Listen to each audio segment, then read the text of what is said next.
भी कहते हैं राजा रात नहीं देगा, राजा रात नहीं देगा। अरे राजा तो बाबा महाकाल है, हम तो सब बेटे हैं उनके, क्यों रात नहीं देंगे।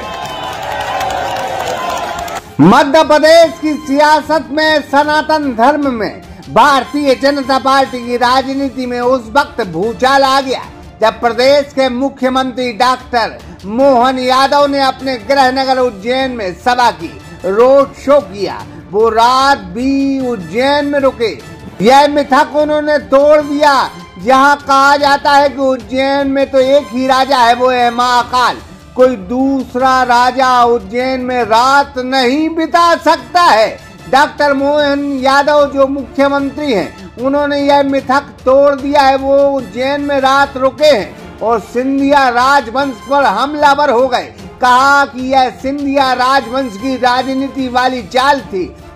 तत्कालीन समय में प्रदेश की राजधानी उज्जैनी थी, उसे सिंधिया राजवंश ग्वालियर ले जाना चाहते थे और इसी को लेकर यह चाल चली गई थी कि कोई राजा यहाँ रुक ही नहीं सकता। इस वजह से उज्जैनी का राजपाट ग्वालियर चला जाए। यह बेशक बयान था, लेकिन यह बयान से सिंधिया राजघराने को गहरी चोट पहुंच सकती है। उज्जैन में रात रुकना एक राजा के लिए घातक है।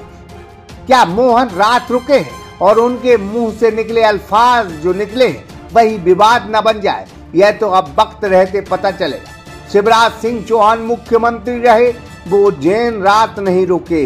12 बजे के पहले रात होते होते वो उज्जैन से रवाना हो जाते थे। उमा भारती रात नहीं रुकी, बाबूलाल गौर रात नहीं रुके, नरेंद्र दामोदर दास मोदी जो देश के प्रधानमंत्री है वो रात नहीं रुके। तमाम मुख्यमंत्री रात नहीं रुके, क्योंकि जो जो यहाँ रुका है उसका राजपाट चला गया है।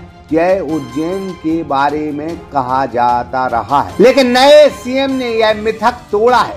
क्या पुरानी परंपराएं सही थी या सीएम का फैसला सही है, यह तो आने वाले वक्त की तारीखें बताएंगे। उदाहरण है, हम सबके लिए सौभाग्य की बात है और मुझे इस बात का आनंद है, जाने अनजाने पता नहीं हमारे अपने उज्जैन में कोई घटना हुई तो एक राजनीतिक घटना जरूर महाराज सिंधिया जी ने करी थी।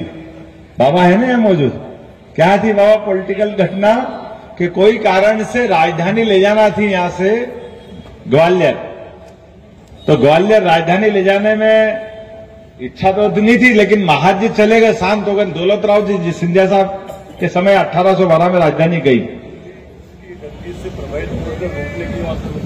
तो उनने क्या समीकरण बनाया, एक तो राजधानी ले गए, दूसरा धीरे से एक मंत्र फूंक गया कि भैया यहाँ राजा रात नहीं रहेगा, तो परिवार ही निपट गया, कोई आएगा ही नहीं दूसरा कब्जा करने के लिए।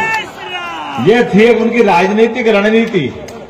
अब राजनीतिक रणनीति के हिसाब से हमारे भी जाने अनजाने अपन भी कहते हैं राजा रात नहीं देगा, राजा रात नहीं देगा। अरे राजा तो बाबा महाकाल है, हम तो सब बेटे हैं उनके, क्यों रात नहीं देंगे। बाबा महाकाल के बाल बच्चे हम हैं। अगर हम उनके बच्चे हैं तो, और अगर बाप को मारना है तो दुनिया की कौन सी ताकत महाकाल से बाहर है? क्या नगर निगम के बाहर नहीं रहेगी? ये कैसे हो सकता है? बाबा महाकाल नगर निगम तक ही रहेंगे, ये कौन सी बात? ब्रह्मांड में कहां कोई बच सकता है? बाबा महाकाल ने अगर टेढ़ी निगाह कर ली तो बाबा तो जन्म देने वाले हैं, आशीर्वाद देने वाले हैं। इसलिए बाबा ने कहा डरो मत, तुम्हारे उज्जैन में दे देता तो झंझट ही खत्म। हाँ नहीं काय का डर है यार। हमने कहा बाबा को ये लोगों का डर मिटाना है। अपन खुश है कि अपन लाए। उनने कहा लाए नहीं दादा, मैं तो तुमको दे रहा हूं। सागर एक्सप्रेस न्यूज की रिपोर्ट। होटल विनायक रेस्टोरेंट एवं residency, open restaurant, AC, non AC room, party hall, conference hall एवं समस्त आधुनिक सुविधाओं के साथ मैरिज गार्डन। पता याद रखें, महिंद्रा शोरूम के बाजू से NH 44 बामौरा, सागर, मध्य प्रदेश।